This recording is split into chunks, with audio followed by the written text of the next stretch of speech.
So, kung napapansin nyo dito, sa ginawa kong graphs dito, para marating ang big dream na nasa future kasi past, present, future. Again, itong big dream na sa future yun eh. At dapat maakyat mo yun. At tayo, naglalabas tayo ng tawag na vibration lang ha. Kasi everything is energy, tapos may frequency. Basta lang yung frequency, pwede ka pumunta sa taas, pwede ka pumunta sa baba, depende sa emotions na nag-release mo at yung feelings na ina-absorb mo. Or feelings na pinapapasok mo sa loob ng pagkatao mo na yun yung ilalabas mo later on. Kaya, ang pinaka-the best, huwag kang magpapasok ng bad feelings. Forgive agad. Pag medyo may nasaktan ka, forgive agad. Kasi pag pumasok yung bad feelings sa'yo at tendency niyan, yun din ang magiging emotions mo.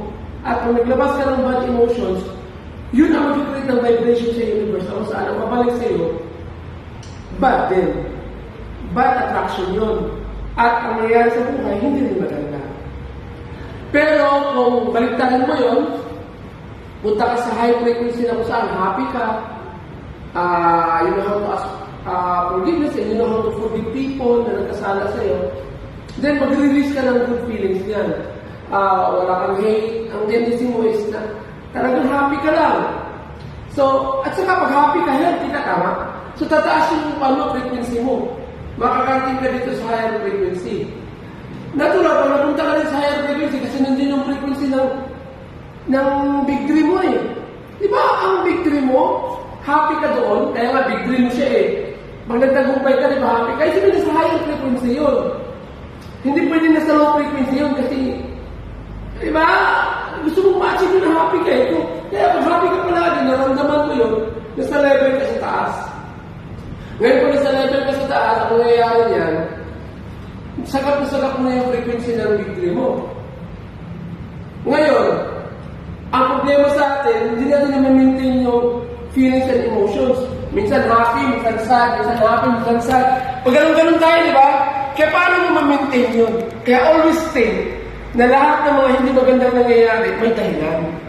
Hanapin mo agad ang good reason. Hanapin mo agad ang good reason kung bakit nangyayari yun. Huwag mo tingnan yung bad reasons. Kasi pag tinitingnan mo bad reason, bad feelings yun. Then mag-release ka ng bad emotions. Then nasa low frequency ka, baka dito pa sa baba, ang layo-layo na sa big dream mo. Baka bumaba pa yung life mo. Kasi nandito yung same life eh.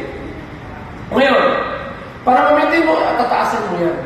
Ngayon, pag papunta ka sa big dream mo, i-maintain mo na dapat happy ka lang, naiintindihan mo yung nangyari, kahit may problema, may solusyon palagi, ganun ang takbo ng isip mo, palagi kang willing to learn. Kasi pag akala mo ikaw lang yung tama, ay wala yun, wala na mangyayari. So, magpa-vibrate ka na ngayon. Kaya sa low vibration natin, nag-create ka ng wave. May wave ka palabas. Kaya lang titignan mo dito, kahit nandito na yung mind mo, mag-create ka ng wave, nag-create ka na parang bilog, hindi mo pa rin mararating yung big dream mo. Napansin mo? So, anong solusyon dyan? Lumabas ka sa comfort zone. Sabihin, dapat mula dito, lalabas ka pa sa taas. Mag-extend ka pa. Para pag nag-create ka ng bilog, tatamaan na. Diba? Tatamaan na yung vibration mo yun. Ano paano yung release ng vibration mo? Yung big dream mo. So, masasagat mo na siya in the future. Mararamdaman mo na yung big dream mo kasi lumabas ka sa comfort zone. Bakit? Ang tanong na yun, bakit mahalaga ang paglabas sa comfort zone? Isa sa natutunan ko sa trainings ito, yung connecting the 9 dots. 9 dots. Sabi sa amin sa training, connect the 9 dots using 5 lines. At tinuro sa amin, madali na naman. 1, 2, 3, 4, 5. Pwede na connect na agad. Kaya lang sinabihan kami, connect the dots in 4 lines without lifting the pen.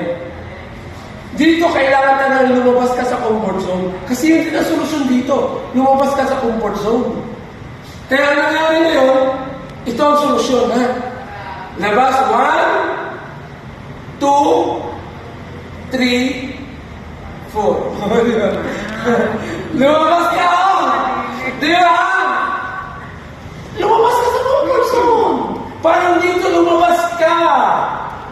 Ano nyo ang limit ng lumabas niyan? Matuto ka ng something new.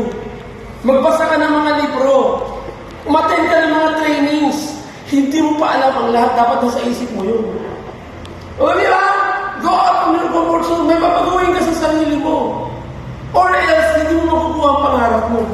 Dapat yung pagbabago mo sa sarili mo, konektado doon sa pangarap mo. Kasi hindi ka sanay doon sa pangarap mo eh. Dapat ngayon pa lang nasanay ka na. Na sa'yo na yung pangarap na yun. Go out from your comfort zone. Laro? Ngayon, palalimin pa natin. Connect the 9 dots using 3 lines. Ano yan? Kanina 4 lines na, ang hirap-hirap na.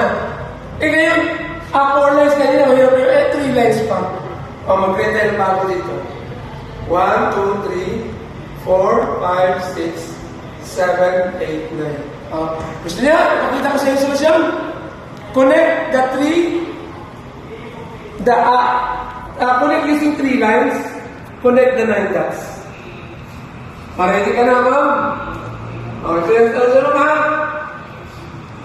Ang bawat dot kasi, ang bawat dot. Tanda dito, ang bawat dot.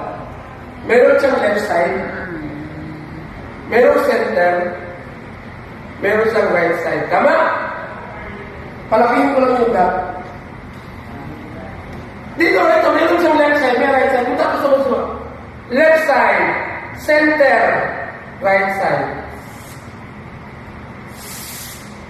Left side, center, right side. Left side, center, right side. Connect the 9 dots using 3 stages. Ano nangyayari ngayon? Mas lumayo, mas masyado siya, ang extension of life, yung extension of comfort and going out from the comfort zone, mas malayo. Tama?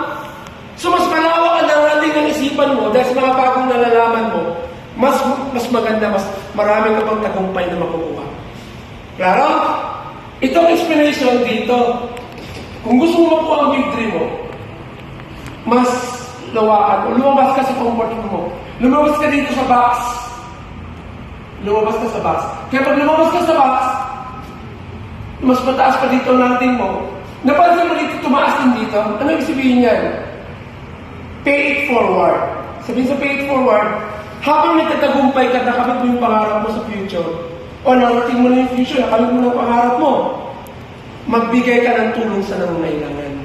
Pay it forward. O tulungan mo yung nagsisimula pa lang. Kaya tulad ng mga downlines, dapat tinutulungan sila kasi nagsisimula pa lang sila. Kaya librehin mo sila. Kaya gusto ko yung, ako sa akin personally, kaya gusto ko magkaroon ng van. Gusto ko magkaroon ng, hindi lang van, yung malaking sasakyan talaga, na ang dami makakasakay. Gusto ko makuha talagang gano'n. Bakit? Gusto kong dalhin ang mga downlines ko doon sa anniversary, sa mga activities sa labas, na wala silang mabayarang pamasahe. Bakit gusto nang mababayarang pamasahe? Nagsisimula pa nga lang sila eh. O, di ba? Parang gano'n ang idea ko. Okay? Pay it forward ang tawag doon. Pay it forward. So, mag-extend ka talaga kung nag-extend ka dito. Kasi kasama yun sa pag-extend ng iyong sarili. Okay, yan ang aking unang talk today. Special talk. God bless everyone!